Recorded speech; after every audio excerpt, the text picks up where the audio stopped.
Well, hi folks, this is Darren with My RV Works with another session of 10 Minutes with an RV Tech. And this is where we gather all the questions that have come in from all the different sources of people asking questions because they found our channel or found our website.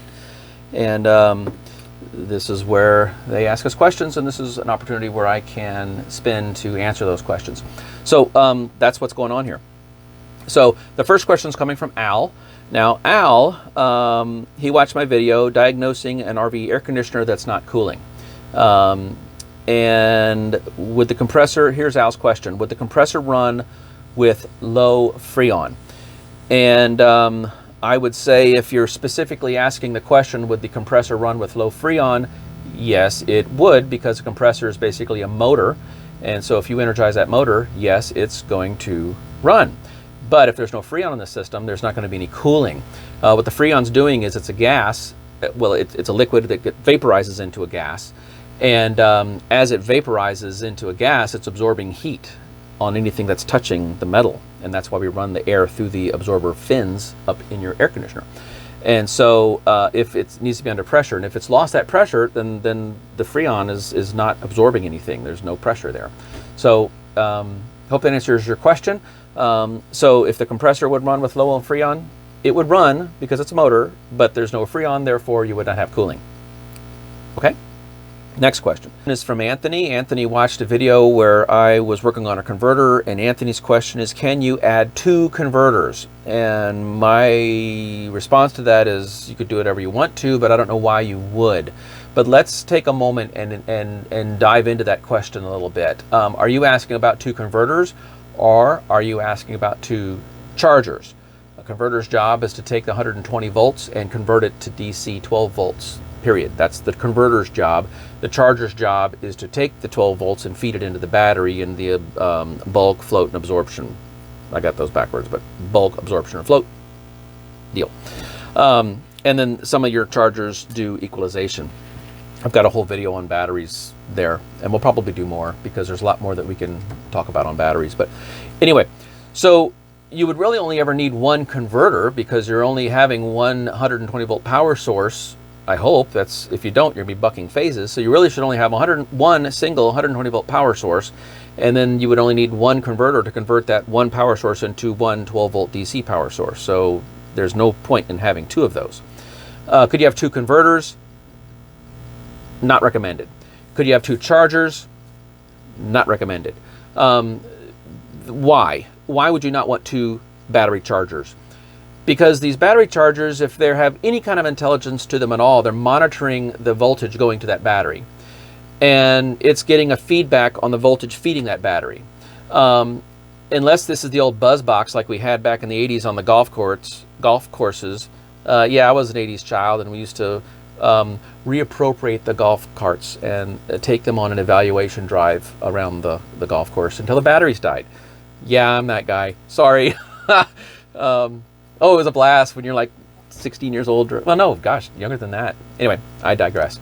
So your battery charger is getting a reading. My point on the golf cart thing was those were the buzz boxes. You just crank it on and walk away. And yeah, those don't care. They're just dumb. You know, crank it to 8 hours and walk away. Just hit that battery with as much as you can, as fast as you can. The chargers they're doing today use microprocessors, and so they're monitoring the voltage and the current going to that battery. And so if you had 2 of them charging the battery, I would say, my contention is that they're going to get conflicting readings. They're going to say that they're full all the time because this guy's charging it, and this guy's charging it. So it's better to have 1 battery charger charging your battery bank, whether that's 1 battery or multiple batteries, because that's going to be getting feedback from that battery and keeping everybody charged at the algorithm that it needs to go. So if your question was, can you add 2 converters? There's my answer to that question. The simple answer is yes, but no, you shouldn't. Okay, next question is coming from Bill. Bill watched one of my water heater videos, and he wants to know if you can just eliminate the outside switch. The question is, would it be okay just to eliminate the outside switch? So, Bill, I'm assuming you're talking about a Suburban water heater because they're the ones that have that outside switch down there.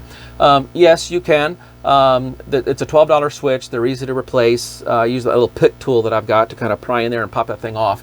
And So yes, you can replace that switch. Basically, here's a circuit. It's going to be coming from 12 volts is going to feed 12 volts. Sorry, 120 volts is going to feed that water heater, Suburban, because that wood gets fed on the back. On the Suburban, it gets fed on the upper left-hand corner. If I'm standing outside looking at my Suburban water heater, it's the upper left-hand corner, just on the other side of the wall, nice and convenient, where the 120 volts is feeding it. It leaves at 120 volts, ground's ground, neutral's neutral, but that black wire, the hot one, is going to go down to that switch, go through the switch, back up in the right behind that little bulkhead there on that water heater, and it's going to go through your thermostat, your ECO thermostat, and then it's going to go right down to your heating element. So from the junction box, through the switch, through the thermostat, through the ECO, down to the heating element. That's the path. So when you're saying you want to eliminate that switch, sure, you can eliminate the switch. You're just going to go from the junction box directly to the thermostat and ECO down to the switch. So the trick there would be, if to do it correctly, if you really want to do it, I would take the wire out or pull it up or whatever and go from the junction box directly to the thermostat. And that way there's no wire nuts or anything floating around in there that could fail. Make sense? Nice clean wiring, but yes, you can remove the switch.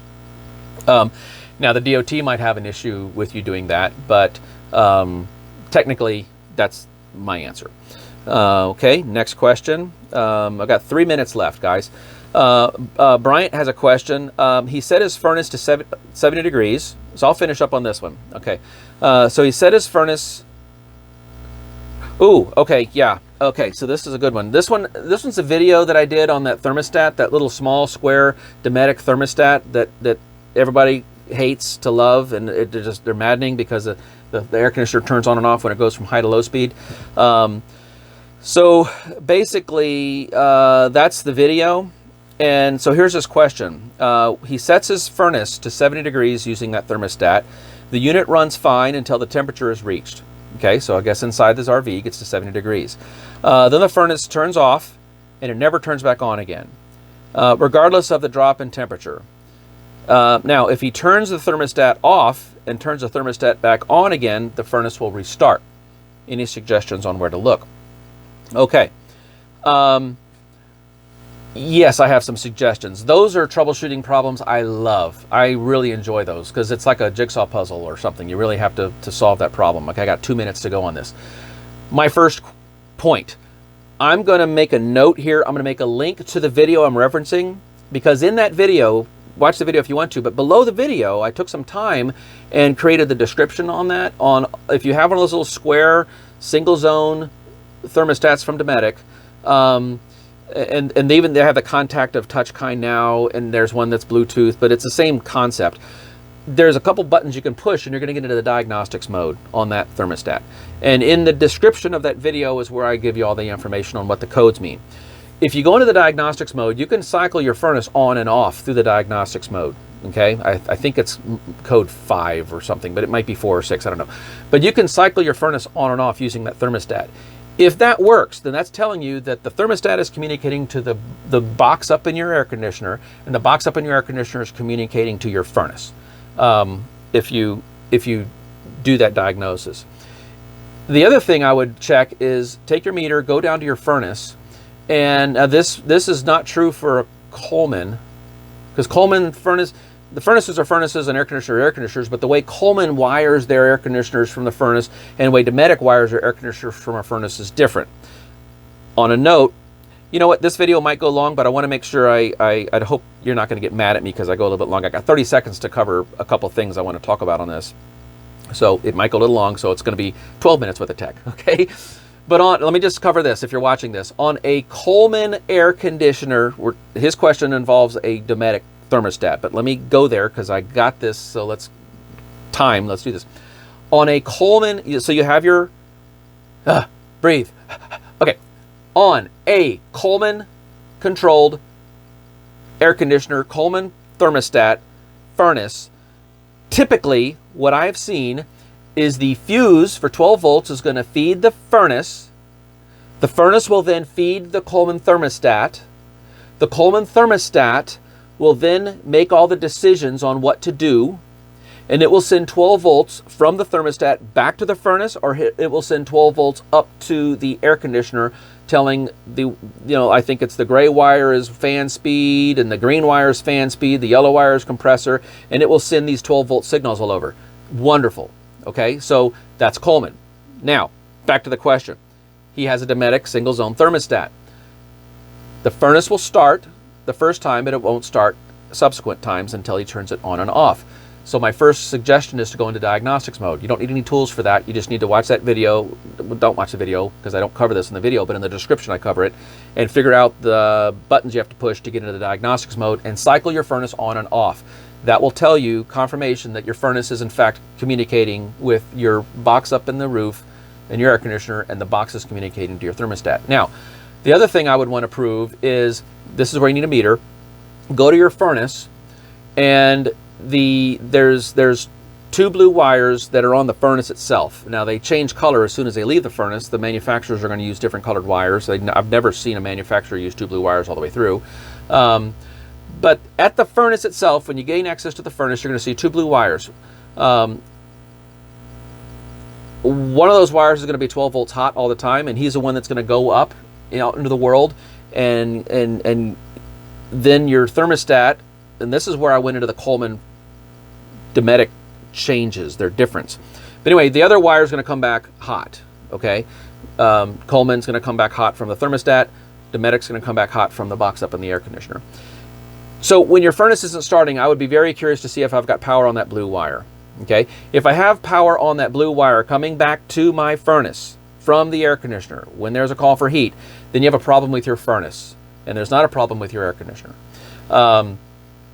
But typically the fan would have at least started and tried to do the pre-purging. And but if your fan's not even starting, then overwhelmingly I'm suspicious of the blue wire coming back from the gray box up in your roof. So, boy, I've gone on long on this particular question, but I felt that I could add value to it, so I went ahead and went long a little bit on it. But if that's the case, you might have a problem with a sticking relay up in your gray box, up in your air conditioner, okay? Because those little thermostats on the wall communicate to a gray box up in your roof, and you might have an issue with that relay sticking up in the gray box, okay? So, sorry I went long on this one, but hope that made sense for you. So this was 12 or 13 minutes with the tech. I got a stopwatch here and it timed out a few minutes ago. So if this session was helpful to you, give us a thumb up. We really appreciate that. You could subscribe to our channel and get little notifications when we make new videos. We've still got a lot of more repair walkthrough videos coming out. Hey, join us on Patreon and subscribe. We really appreciate that. It's $5 a month to join our community for there. It's helping to make these videos and compensate. I've got 5 people behind me that are, well, actually I'm one of 5, so 4 people behind me that are actually working to make these videos. Their whole purpose is just to make these videos for you guys, so $5 a month just kind of helps. So beer funds or something like that. So anyway, until the next video with 10 Minutes with Tech, this is Darren signing off.